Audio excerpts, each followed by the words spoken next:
Hello and welcome to some more Star Citizen. We've got tons of news, updates and Arena Commander schedules for you today, along with some deeper FPS weapon balancing information from a dev response. There is a new 3.22 EPTU patch at the moment. Obviously we've got 3.22 as a live build, but this patch also gives some fixes and some much needed improvements to settlements. You can expect them to make their way to the live build as a hotfix or mini patch very soon. Looks like Cloud Imperium want to get the live build in a best possible state as possible before going on their holidays. From the This Week in Star Citizen post, Alpha 3.22 Rex to Riches went live on the Persistent Universe servers last week, bringing with it structural salvage, new character hairstyles, personal cargo containers to put your bits and bobs in, another massive update to Arena Commander, including new maps, modes, match types, and multi-crew spawning, all new derelict settlements to explore, and more just in time for the holidays. On the subject of holidays, the Luminalia festivals are in full swing. Luminalia is the annual holiday celebrated by Banu and humanity alike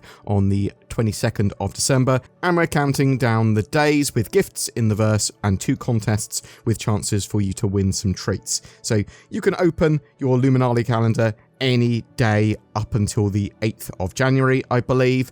So check those little gifts out. So you basically got 12 call gifts all the way up until the 22nd of December. New gifts will spawn, and you can grab those on the RSI Luminalia calendar website.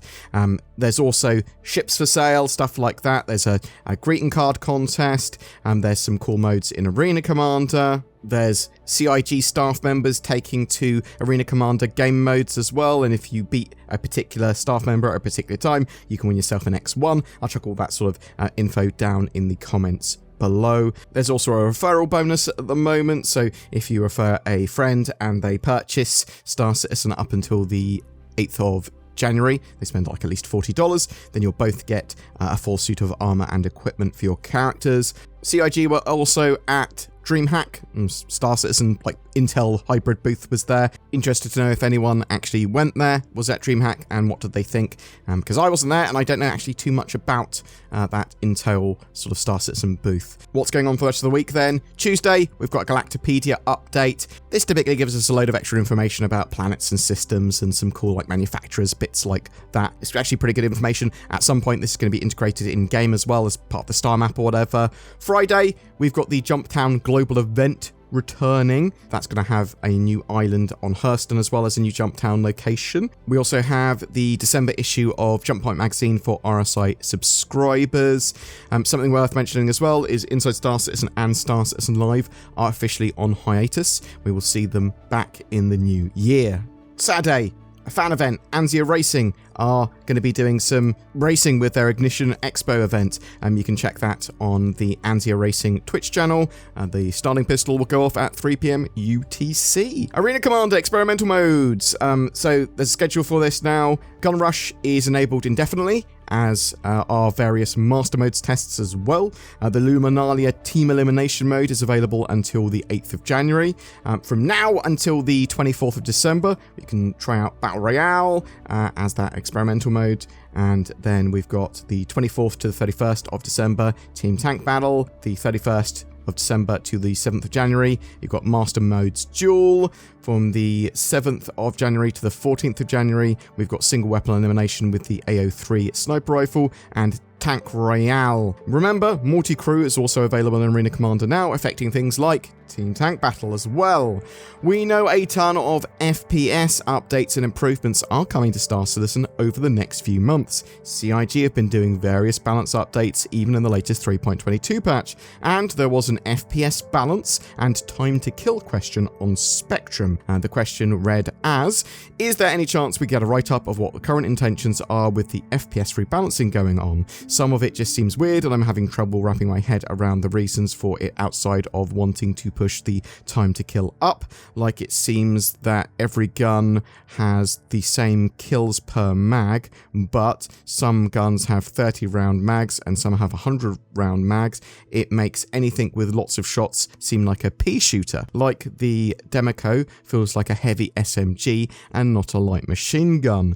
With some context, maybe the end goal would seem clearer. everywhere. Z Priest, Star Citizen ground combat system designer at CIG, responded, as the designer who did them, these words aren't holy and are subject to change based upon feedback, iterations, direction changes, etc, etc. The general reason we did the time to kill increase was make medical gameplay, injuries, etc, be more prominent and important, as well as providing some interesting design space in the future. Improve PvE by making you be able to take more shots, which is needed when the AI is actually working in the persistent universe. Improve PvP by allowing people whom are being ganked to have more of a chance to respond and fight back, mainly due to the time investment players have to get out into the world and the costly association with death. Then looking even further into Death of a Spaceman. This also allows us a lot of design space in weapons and armor, i.e. helps create a wider range of weapon types like the Volt Rifle, which we showed at CitizenCon. To make it competitive, it would have to fire very few bullets before going into its beam. The reduction in force reactions was in response to community feedback. This means you don't experience knockdowns and force reactions just all the time anymore. It's only when you are really close to a shotgun or get hit by a grenade directly or whatever. The moving of body multipliers was to create a more consistent experience when fighting, so the head going from a 2x multiplier to 1.5 times multiplier for damage, arms going for 0.275 to 0.8. As with longer times to kill, you want more consistent fights. Removal of weapon spreads to make weapons more consistent, the use of the new procedural recall tool to give weapons a more 2023 feel, as well as moving away from inconsistent values that cause problems when applying percentages on weapons recoil. Now, I want to mention something here.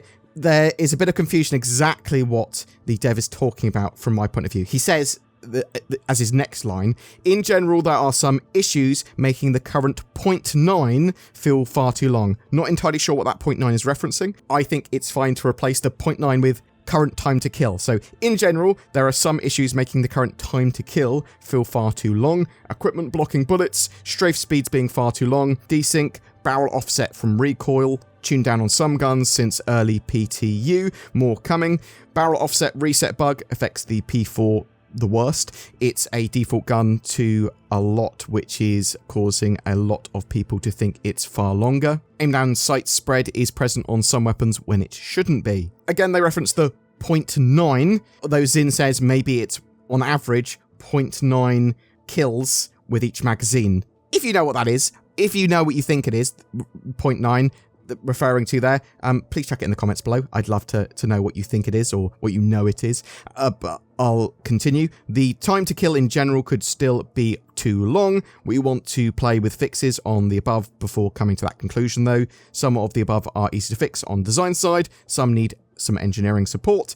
In general, the reason why mag sizes weren't increased is because they don't want to change too much at the same time, because they want to try and work out what problems, issues and the feel ends up being with the gameplay, and then look at that and then update it based on sort of feedback. Work out what works and feels good and then sort of iterate on that. A lot of guns in Gun Rush are the worst offenders for this balance pass, which is unfortunate. Railguns, shotguns, grenade launcher, sort of Gun Rush misses a lot of the guns that are actually in a pretty good state at the moment, so it's amplified the confusion of all of it. Overall, it's the first step in many tweaks, passes coming until we land where we're happy with it. It's an ongoing process. We'd rather have the community involved in than doing a bunch of stuff internally and putting it out only for you lot to hate it. But yeah, I thought that was quite an in-depth answer to the sort of direction of times to kill and FPS balance. There's huge updates coming to a load of this in the future with like Death of a Spaceman, but also tons more weapon balance and armor and a load of improvements and interaction changes, just really changing the look and feel of that FPS style.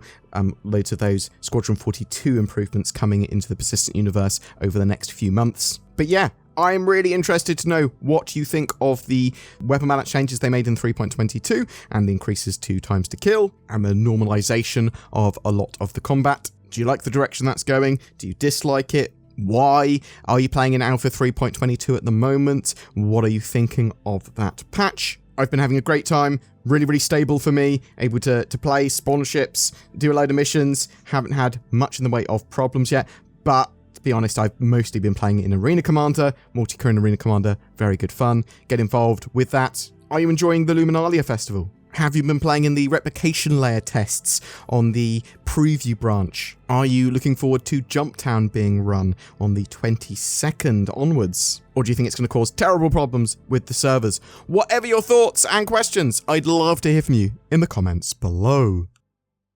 Ho ho ho, it's me, Father Nordmus. That's right, it's that time again to see who is on my naughty list for who doesn't have a VPN.